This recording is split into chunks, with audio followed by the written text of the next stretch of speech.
Boa noite. Esperar uns minutinhos aí para a galera chegar.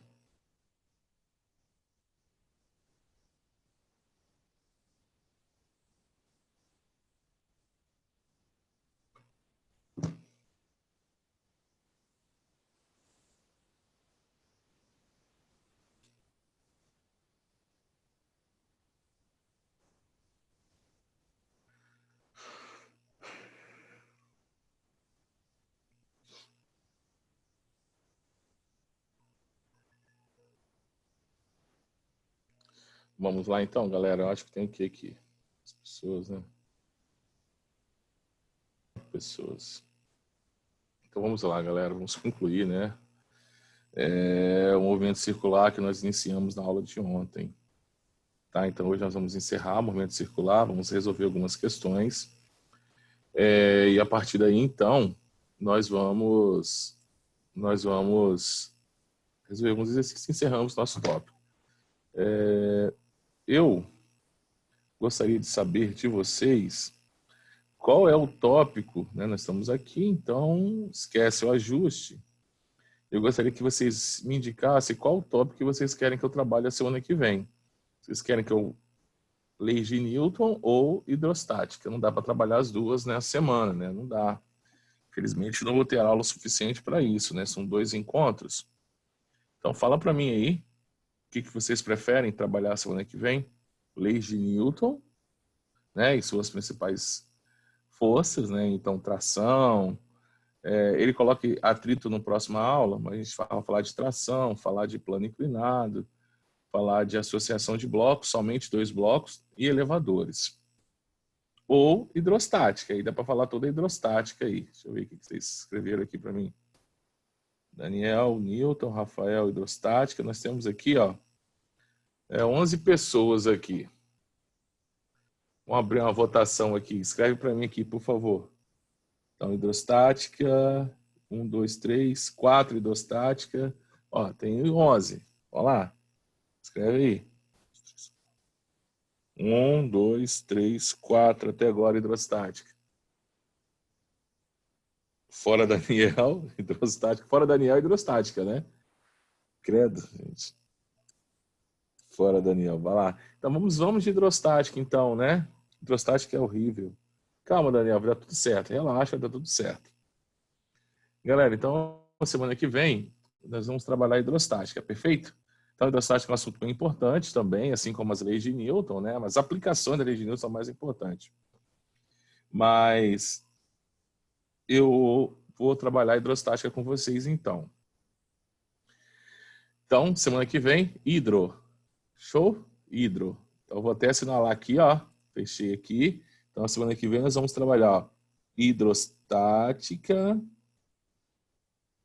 Eu vou fugir um pouco dessa ordem, tá? Ó. Tá vendo que o Teorema de Arquimedes ele traz 2 vezes. A gente vai trabalhar tudo na mesma semana. Então, nós vamos trabalhar primeiro o conceito de pressão, tá? Vamos aplicar, vamos entender o experimento de Torricelli, a gente falar de pressão atmosférica também, algumas coisinhas.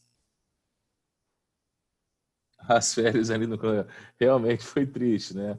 Mas galera, vamos, olha, sinceridade, vamos acreditar que eu acredito muito em Deus, né, cara? Então eu acho que Deus não faz nada, não permite nada acontecer se ele não tiver um propósito. Eu acho que é na hora a gente provar que nós somos merecedores de entrar naquela universidade que nós desejamos, naquele nosso curso que nós tanto sonhamos, né? Eu acho que esse é um grande momento, né? Existe, além das dificuldades da prova do Enem, existe uma barreira a mais, né? Existe esse isolamento, existe essa dificuldade, essas aulas online, tá? Então quer dizer que é hora de a gente provar que nós somos merecedores disso. Então é hora de a gente provar para nós mesmos que nós merecemos. E aquele não era simplesmente um sonho, é um objetivo, né? Então não é sonho, eu não estou sonhando quero fazer uma faculdade de medicina. Eu não estou sonhando, é meu objetivo. Então, independente do que acontecer nesse ano, vocês vão persistir, vão conseguir chegar ao seu objetivo. Então, cara, não vamos pensar assim não. Vai dar tudo certo. Férias? Para que férias? Né? Para que férias? Deixa férias para janeiro. Janeiro já para praia. Olha que maneiro. Vamos para praia em janeiro, descansar em janeiro, comemorar a aprovação no SISU. Isso vai ser a melhor férias do universo para vocês, já pensou? Vocês lá em janeiro comemorando a aprovação no SISU, os meninos de cabeça raspada, as meninas aí, pô, já pensou? Guriri Internacional, como é que vai ser? Vai ser maravilhoso. Tá, galera? Vai ser maravilhoso. Tá? Isso aí, Pontal. Pontal Nacional, Guriri Internacional. Eu não tenho essa briga não, Pontal, nem Guriri não. Para mim tanto faz, tá, gente? O importante é estar na praia. Não, tô profetizando mesmo, tá? Pode adotar isso aí, vai ficar gravado lá, ó. Então, se a gente persistir, cara, vai dar tudo certo. Então, esse ano é um ano atípico. É um ano atípico, é um ano para fortes. Então, nós temos bastante recurso, ó. Eu sei que nada é perfeito, então as aulas ao vivo não são perfeitas. Eu sei que o Descomplica não é perfeito.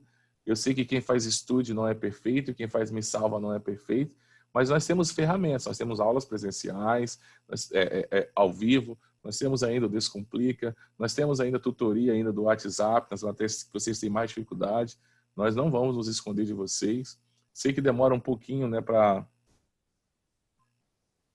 eu sei que a gente demora um pouquinho, né, para poder responder devido à demanda, mas vai dar tudo certo. Então, ó, marquei hidrostática, semana que vem a gente mata hidrostática e nós vamos partir direto aí para leis de Newton. Aí a gente faz leis de Newton, uma semana, na outra semana a gente fala energia. Aí depois equilíbrio de um ponto material, essas coisas aí, nós vamos seguindo. Vamos embora, galera? Vamos começar então? Deixa eu desligar aqui a minha câmera, depois a gente volta com a câmera novamente. Então vou desligar aqui. Então vamos lá para o nosso slide. Mandei esse slide para vocês já, tá? Então, galera, eu fiquei devendo para vocês esse 3 aqui, ó, o acoplamento por engrenagem. Pode acontecer também, né? Tem uma questão do Enem que trouxe esse tipo de exercício aí, esse tipo de questão para gente. Eu separei as questões do Enem estritamente de movimento circular uniforme. Nós temos aí 5 questões de movimento circular uniforme. Só 5 questões, não tem mais. Mas, professor, mas é pouca. Tá. Se eu pensar em cinemática, então olha só, nós estudamos cinemática. Nós estudamos, ó, movimento circular, desculpa, movimento uniforme, movimento uniformemente variado. Nós estudamos aceleração. Nós estudamos aceleração centrípeta, aceleração tangencial. Nós estudamos queda livre, lançamento horizontal, lançamento oblíquo. Caramba, e eu tenho o quê? 7, 8 questões, cara? Agora, só movimento circular eu tenho 5. Então, quer dizer que são esses atalhos que nós temos que procurar. Então, qual é um atalho importante para a gente dentro da cinemática? Nós estamos encerrando já a cinemática, tá? Então, nessa aula de hoje, é a nossa última aula de cinemática. Nós vamos pular agora para hidrostática. Então, nós vamos fechar a cinemática agora. A gente estuda toda a cinemática todinha, então no Enem tem o quê? 12 questões. É como se fosse uma questão por ano. Vai ter de cinemática. Claro que raras exceções, teremos 2 questões. Mas é a média, cara. Então, até agora, estamos estudando até agora só cinemática. A matéria realmente é muito grande, mas não é a mais importante. Então, vamos fechar a nossa cinemática, então. Galera, qual que é a grande diferença desse tipo de associação para essa associação aqui que eu estou mostrando? Se vocês perceberem aqui, primeira coisa em comum que essa aqui com essa tem, é que essas engrenagens, essas polias, vão ter a mesma velocidade linear. Então, ó, velocidade linear aqui. Então, essa rodinha aqui gira com a mesma velocidade linear que isso. Nós já fizemos, inclusive, algumas anotações na aula passada. Deixa eu voltar a escrever. Então, nós observamos que aqui, que a velocidade, vou chamar isso aqui de A, tá? Então, que a velocidade linear de A é igual à velocidade de B. Nós aprendemos isso na aula passada. Alguém perguntou alguma coisa? Tá? Aprendemos essas 2 coisas aqui. Então, vou colocar que isso aqui é B. Então, a velocidade A é igual à velocidade B. Nós aprendemos também, galera, olha só. Estava pensando aqui, analisando isso aqui, se nós sabemos lá das nossas equações anteriores, então pode dizer que, olha só o que eu posso dizer, galera, que a velocidade, como é que eu calculo velocidade linear? É só a gente dividir a angular, isso aqui é um ômega, tá? É velocidade angular de A dividido pelo raio de A, que é igual a velocidade angular de B dividido pelo raio de B. O que nós estamos observando aqui, gente? Velocidade angular é diretamente proporcional à minha frequência. Então, se algo tem uma velocidade angular muito alta, é porque a sua frequência é muito alta, ou seja, ele dá muitas voltas na unidade de tempo. Vocês estão percebendo aqui que velocidade angular e raio também são diretamente proporcionais. Para que eu mantenha essa igualdade, se o meu raio aumentar, a minha velocidade angular tem que aumentar. Então, qual a conclusão que eu posso ter daqui? Que essa aqui, qual a conclusão que eu tenho? Se eu aumentar esse raio aqui, aumentar esse raio, aumentei esse raio. Deixa eu apagar isso aqui que eu fiz besteira aqui. Calma aí. Apagando, apagando, apagando, apagando. Recapitulando. Galera, então, volta lá. Ponteiro, caneta. Nós aprendemos que isso aqui, velocidade angular de A vezes o raio. Recapitulando, desculpa aí. Vezes o raio é igual a velocidade angular de B vezes o raio de B.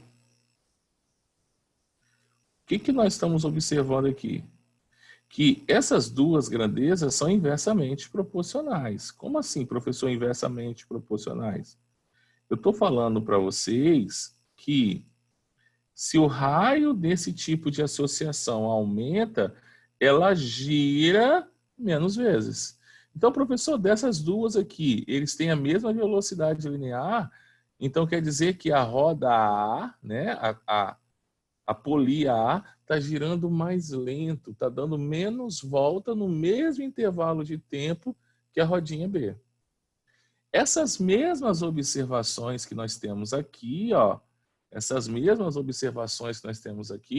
nós vamos levar isso para onde? Nós vamos levar isso para cá.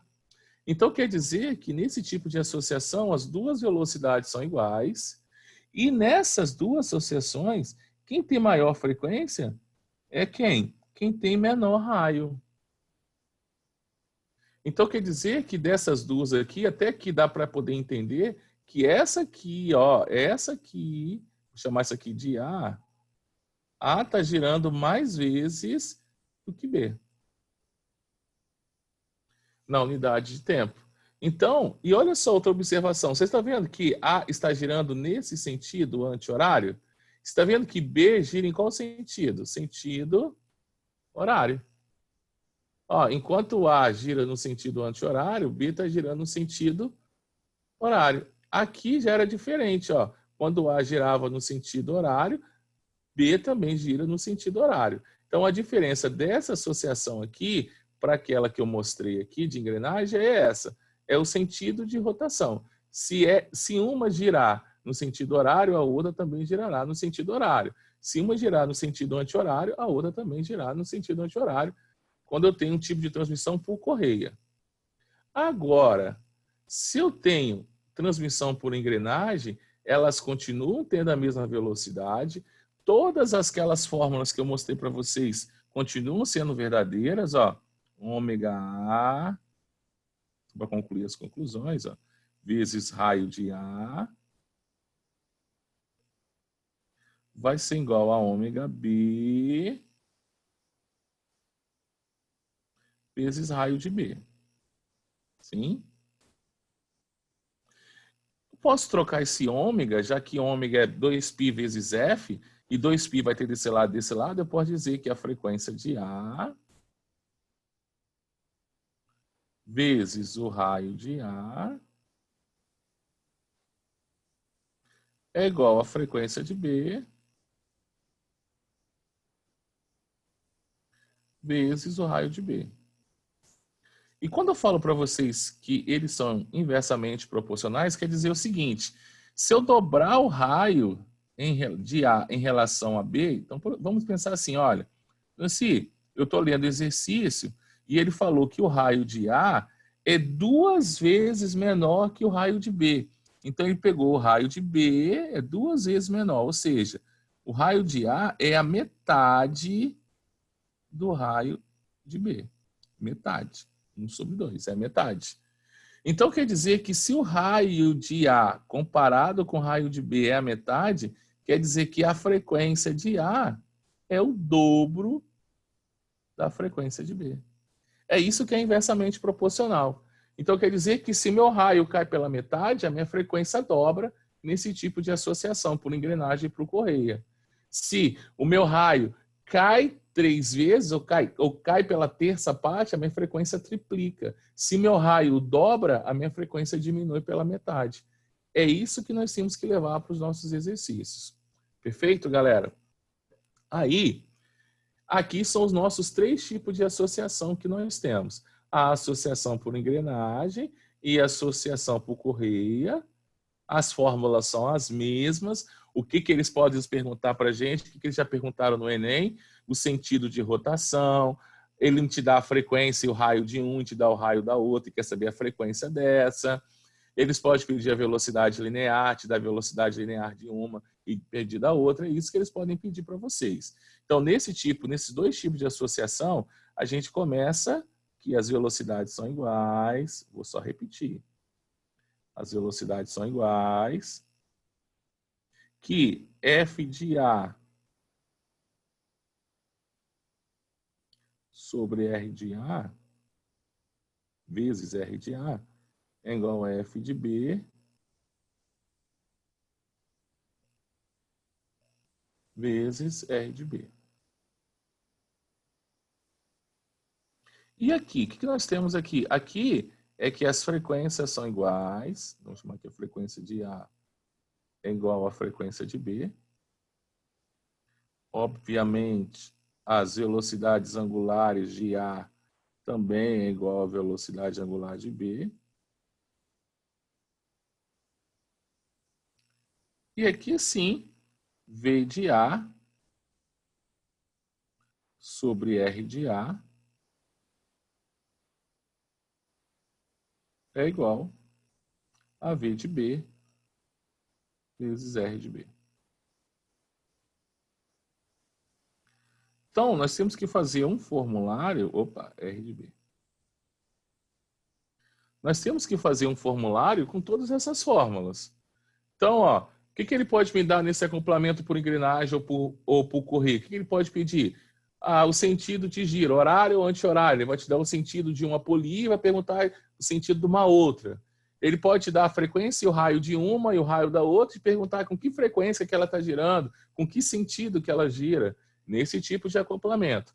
No acoplamento por eixo, o que ele pode te perguntar? O que ele pode perguntar para você? Ele pode perguntar para você o seguinte: ele vai te dar a velocidade de uma, perguntar a velocidade da outra, então ele pode fazer isso aí, tá? Então, esse é o nosso resumo do nosso movimento circular. Aí agora, nós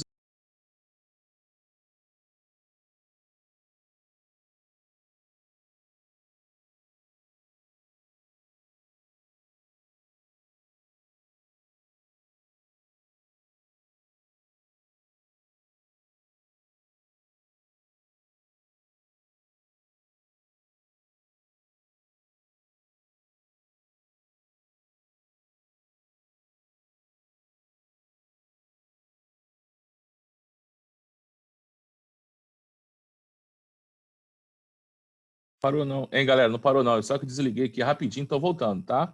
Só um minutinho.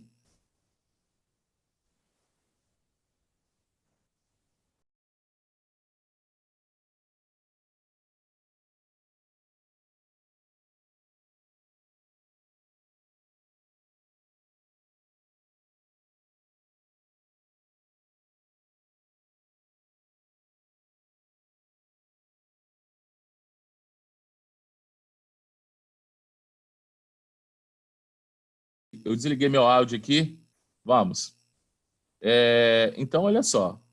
Eu vou trabalhar com vocês algumas questões, né? Algumas questões específicas.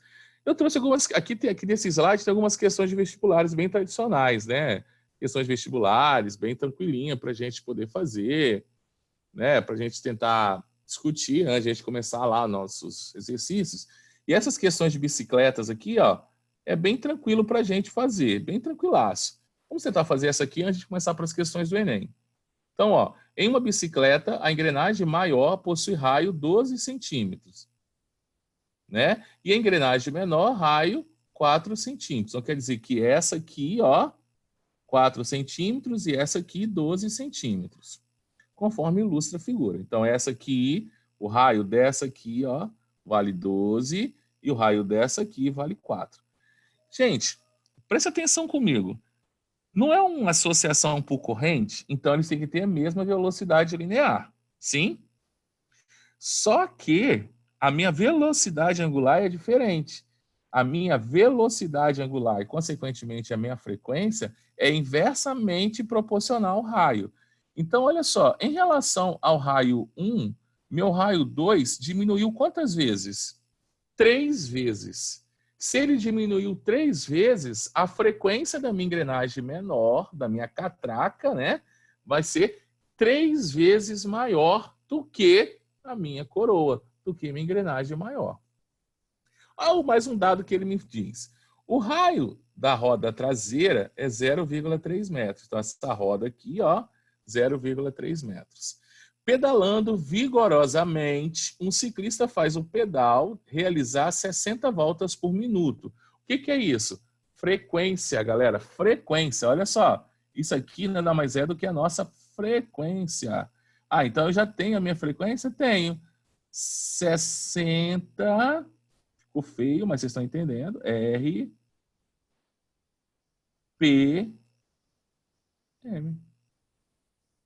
Eu vou dividir isso aqui por 60, né? E vou transformar em hertz. 60 dividido por 60, então quer dizer que a frequência em hertz do pedal é de 1 hertz, ou seja, uma rotação por segundo. Aí olha que ele pergunta pra gente, em relação ao solo, qual é a velocidade da bicicleta? Quem está em contato com o solo não é o pneu? Você concorda que o pneu que está em contato com o solo, então é o pneu que vai ser responsável pela velocidade. Essa frequência de 1 Hz é do pedal. É disso aqui, da minha engrenagem maior. Então quer dizer que a minha coroa, a minha catraca menor, tem uma frequência de quanto? Então qual é a frequência de 2? A frequência de 2 vale 3 Hz. Tá claro até aqui para vocês? Entenderam por que eu sei que é 3 Hz? Conseguiram compreender? Tá de boa até aqui? Por que é 3? Tem dúvida aí? A frequência de 1 tá aqui. 60 RPM, ou seja, 1 Hz. Como o raio, como eles estão associados por correia, eles têm que ter a mesma velocidade linear. Logo, as suas frequências são inversamente proporcionais ao raio. Se o raio caiu, diminuiu, a minha frequência aumentou. Meu raio caiu 3 vezes, logo a minha frequência aumenta 3 vezes. Então já sei qual é a frequência da minha catraca, da minha engrenagem 2, 3 Hz. Mas isso não resolve meu problema, porque ele quer saber a velocidade da bicicleta. Gente, a velocidade da bicicleta depende do meu pneu. Cara, como é que eu calculo a velocidade do meu pneu? Meu pneu é um objeto circular, logo a velocidade da bicicleta vai ser igual à velocidade do meu pneu. Vou colocar aqui, ó, a velocidade da bike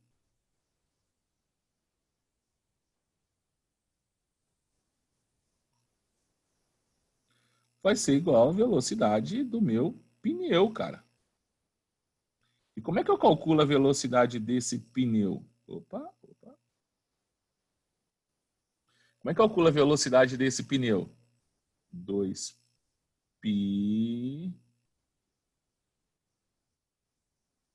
A ordem não altera, R vezes a frequência. Professor, então você precisa saber a frequência do pneu. Sim, eu preciso. Π é π. R é o raio desse pneu. Está aqui, 0,3 metros. E a frequência dele vai ser o quê? Como? Vocês concordam que a engrenagem 2 está ligada ao pneu por eixo? Então, logo, eles têm o quê? A mesma frequência. Então, qual é a frequência que esse pneu está girando? 3 Hz. Porque a minha engrenagem 2, ou seja, a minha catraca está ligada por um eixo com o meu pneu. Então, se ela dá uma volta, o pneu obrigatoriamente também deu uma volta. Então, essa frequência aqui, ó, vale 3. Então, a velocidade da bike vai ser igual a 2π vezes o raio 0,3 vezes a frequência, que é 3. Então, 2 vezes 0,3, 0,6. 0,6 vezes 3, 1,8. Então, a velocidade, ó, 1,8 π metros por segundo. Ah, professor, eu quero tirar esse π daqui. É só multiplicar por quanto? 3,14. Ah, professor, eu quero transformar em quilômetros por hora. Transforma π em 3,14, multiplica 1,8 vezes 3,14, depois multiplica por 3,6. Galera, e aí? Como é que foi aí? Fala para mim aí. Conseguiram entender? Tem uma dúvida aí ou não? Fala aí, conversa comigo, interage comigo aqui. Suave, ó, Vitória tá voando. Tudo certo. Massa, Rafaela. Beleza. Então vamos seguir. Opa, mais alguém aí? Show. Daniel tá tudo ok. Quem é esse aqui? iPhone, a Eduarda. Eduardo ok, Natália ok. Gente, olha só. Só tô vendo as meninas aqui. As mulheres vão dominar o mundo. Já dominaram o Big Brother. É só um exemplo, tá, gente? Só um exemplo. Estão dominando o mundo, hein? Não abra o olho aí, não. Vocês vão ter o mundo dominado pelas mulheres. Vai ser um mundo muito melhor do que o mundo dominado pelos esses homens aí, tá, gente? Show? Galera, vamos lá, então. Galera, agora vamos para as questões que eu selecionei para gente, naquela lista que eu mandei para vocês. E aí eu quero que vocês se liguem aí. É uma questão, então, vamos lá. Caiu no Enem. O que caiu no Enem? Como que caiu no Enem? Então, vamos lá para as nossas questões. Primeira questão que eu trouxe para gente. Tá tranquilo? Tá dando para ler tranquilo aí? Suave para vocês? De boa, né? Então, para serrar ossos... Esse negócio aqui está me atrapalhando.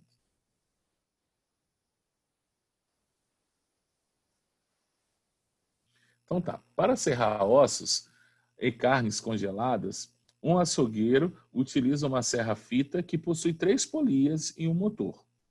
O equipamento pode ser montado de 2 maneiras diferentes, maneira P e maneira Q. Por uma questão de segurança, é necessário que a serra possua menor velocidade linear. Perfeito? Menor velocidade linear. Aí ele fala assim, por qual montagem o açougueiro deve optar e qual a justificativa dessa opção? Gente, ó, a serra-fita é isso aqui, ó. Ó, é esse cara aqui. Então, vamos pensar em velocidade linear. Na montagem P, vamos analisar. Olha, o motor, e aqui, Q, o motor é o mesmo. Ele vai girar com a mesma frequência. Então, a frequência do motor é a mesma. Aqui, aqui. Aqui, o motor está conectado à polia 2. Aqui, o motor está conectado à polia 3. Você concorda, já que a frequência do motor é a mesma nas duas situações, se ele tiver associado aqui essa polia 2, comparado com essa polia 2, com essa polia 3 aqui, nesse caso, você concorda que essa polia 2, por ter um raio menor, já que as frequências dos motores são iguais, a polia 2 estaria girando muito mais do que a polia 3 nessa conexão da montagem Q? E vocês concordam que se essa polia 2 na montagem P está girando mais rápido, a polia 3 também vai girar mais rápido. Agora aqui, se essa polia 3 está girando mais lento do que a polia 2 aqui, logo, aonde passa a fita, que nesse caso é a polia 3, vai estar girando mais lentamente. Nós aprendemos que nesse tipo de transmissão por correia, se eu aumento o raio, eu diminuo a minha frequência. né? Se eu aumentar o meu raio, a minha frequência diminui. Então, quer dizer que, obviamente, aqui já dá para entender que a montagem Q ela é muito mais eficiente, já que ele quer uma menor velocidade linear. Por quê, professor? Se diminui a frequência, olha só, 2 vezes π vezes o raio vezes a frequência. Cara, então se eu penso assim, aqui, olha só a montagem aqui. A serra-fita está ligada numa coisa de raio menor, então já diminuiu o meu raio. Aqui a minha serra-fita estava ligada numa montagem na polia 3, que tem um raio maior.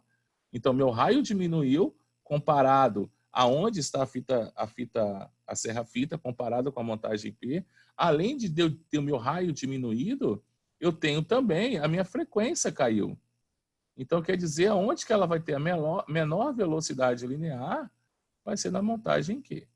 Então, vou riscar P e vou riscar P.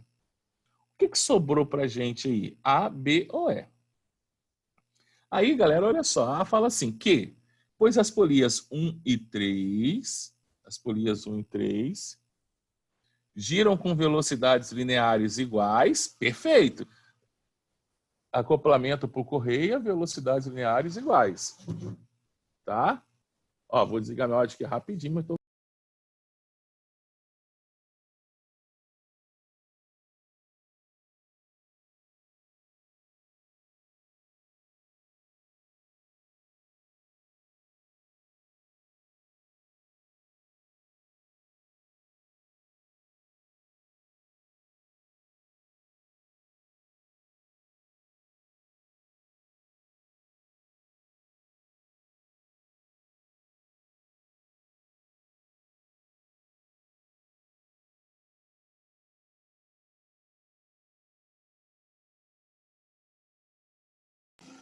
Ei, galera, voltei.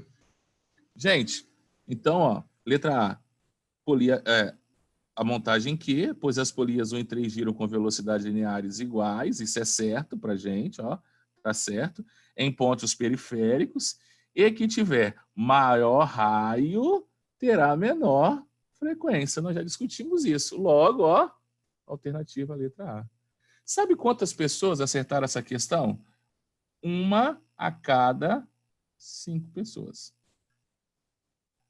Então, quer dizer que é um índice baixo. Massa?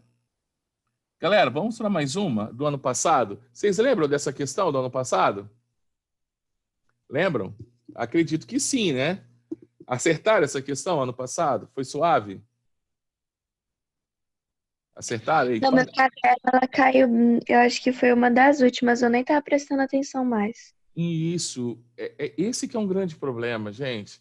Aí a gente fica todo preocupado, poxa, eu tenho que aprender isso, tenho que aprender aquilo, e a gente não se preocupa em preparar fisicamente para suportar o tempo de prova. Né? O tempo. Aí quando alguém me pergunta qual é o principal adversário no Enem, é física, é química, é matemática? Não é. É o tempo. E essa é a minha maior briga com a prova do Enem. Eu acho desnecessário 90 questões para um único dia. Essa prova poderia ser feita em um único dia. Essa prova não... Eu não preciso de ter 45 questões de matemática, gente. É desnecessário.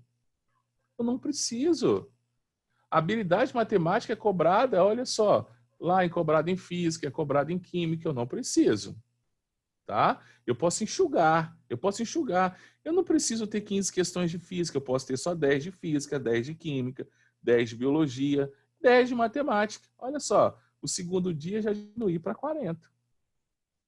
A prova de humanas tem 20, 22 questões de história. As questões, às vezes, habilidades até se confundem. Para que isso? Para que isso tudo? Você está me entendendo?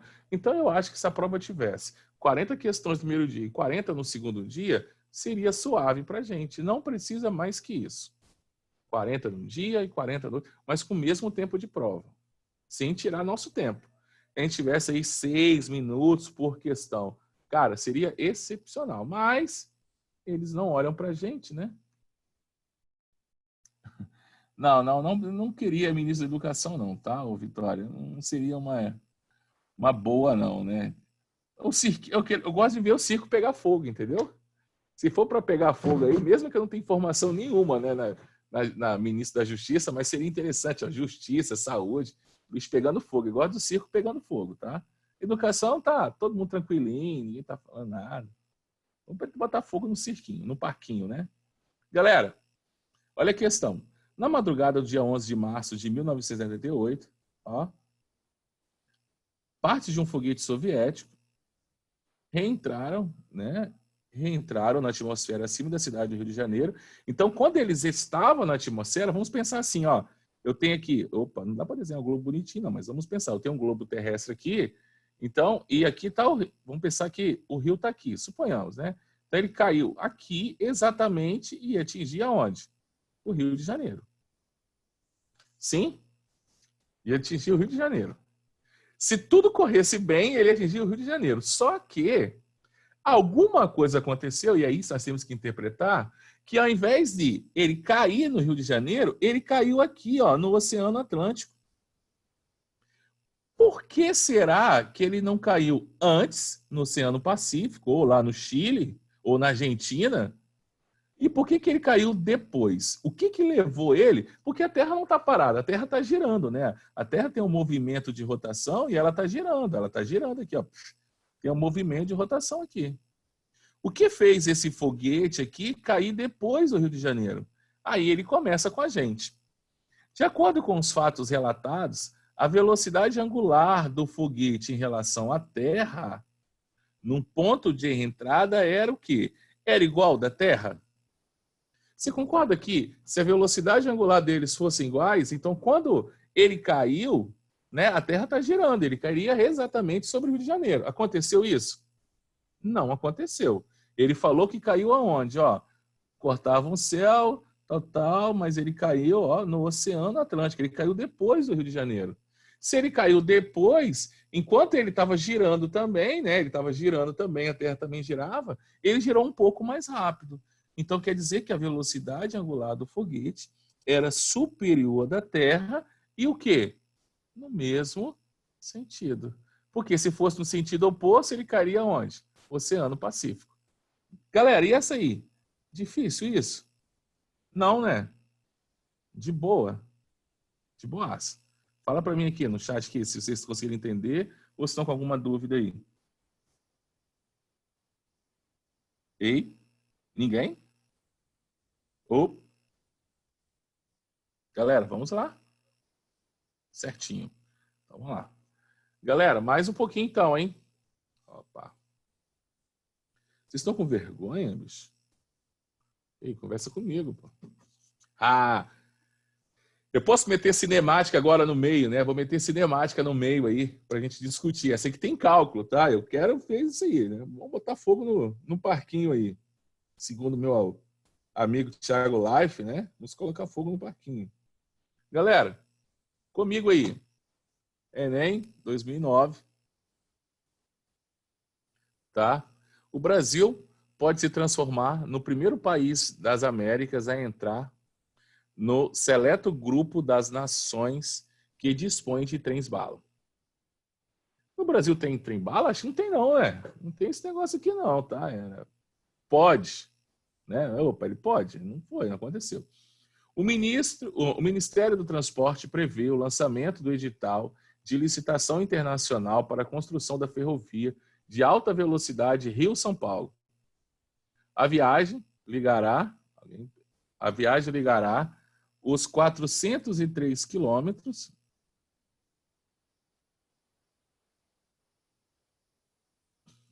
Verdade.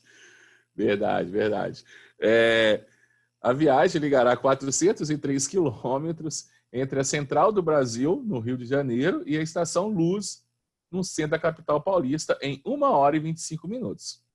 Então, olha só, primeira parte do texto aqui eu tenho uma distância, né, e um tempo. Então, automaticamente, eu consigo prever que ele quer que eu calcule alguma coisa de velocidade. Né, alguma coisa de velocidade. Beleza, tá lá no texto, vamos seguir. Devido à alta velocidade, um dos problemas a ser enfrentado na escolha do trajeto será percorrido pelo trem é o dimensionamento das curvas. Opa! Então, quer dizer que esse trem não vai em linha reta, não. Ele vai fazer algumas curvas, né? Ele tem algum trajeto curvilíneo. Então, aqui, ó, vamos pensar aqui um centro. Então, aqui, ó, vamos traçar aqui, ó. Então, quer dizer que eu tenho um raio para percorrer. Né? Eu tenho um raiozinho aí. Show. Considerando que a aceleração lateral confortável para os passageiros, professor, o que é aceleração lateral? Você está falando de curva e está falando de aceleração lateral, eu já puxo a setinha e já sei que ele está falando da nossa amiga, a aceleração centrípeta. E ele fala que para ser confortável para os passageiros e segura para o trem, seja de 0,1 G. Opa, 0,1 vezes G. Quem é G? Aceleração da gravidade. Então, essa aceleração centrípeta, para ser confortável, a aceleração da gravidade vale 10, 0,1 vezes 10 tem que ser o quê? 1 metro por segundo ao quadrado. Beleza. Aí ele pergunta assim para mim, e que a velocidade do trem se mantenha constante em todo o percurso. Opa, olha a velocidade aqui, olha a distância e tempo aqui, ó. Então, essa distância e esse tempo tem que ser percorrida com uma velocidade constante. Então, se trata de um movimento uniforme. É um movimento que não tem aceleração tangencial, mas pode ter centrípeta se tiver uma trajetória curvilínea. E ele fala assim para a gente, ó, seria correto prever que as curvas existentes no trajeto deveriam ter um raio. Opa, ele quer saber quanto que vale esse cara aqui, ó. De quanto? Fudeu, né? Fudeu. Tem muita matemática na história. Então, primeiro passo, eu vou calcular a minha velocidade constante desse trem-bala. Depois dessa velocidade, eu vou jogar na minha fórmula de aceleração centrípeta. Já que é aceleração centrípeta, o que é aceleração centrípeta? Vamos lembrar as fórmulas, ó. A aceleração centrípeta é igual a v ao quadrado sobre o raio. Então, problema resolvido. Eu já sei a minha aceleração centrípeta, é 1 metro por segundo ao quadrado. Vou descobrir a minha velocidade, porque eu tenho ferramentas para descobrir. Vou jogar aqui e calculo meu raio. Problema encerrado. Então, vamos lá, galera. Vamos lá, vamos calcular a nossa velocidade aí, né? Vamos matar essa questão. Velocidade é ΔS sobre ΔT.